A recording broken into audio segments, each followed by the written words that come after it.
don't pack that much. I didn't need to bring everything. Don't bring too much stuff. Don't stress too much about it. I overpack every single time.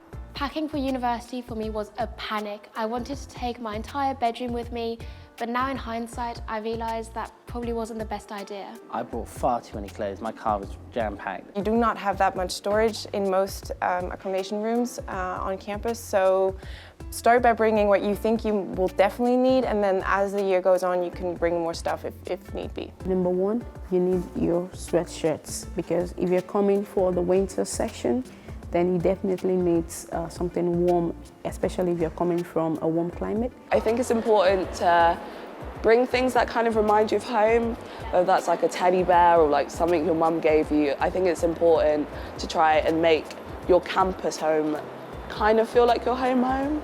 But apart from the essential clothes and shoes, I'd say the most important things are things to make your room as cosy and homely as possible. Whether that be a cute picture of your pet dog, whether that be a load of pillows and cushions, whether it be your favourite teddy bear. If something makes you feel comfortable and cosy at home, bring it. For internationals, I would advise bring as little as possible. You can buy things in the UK.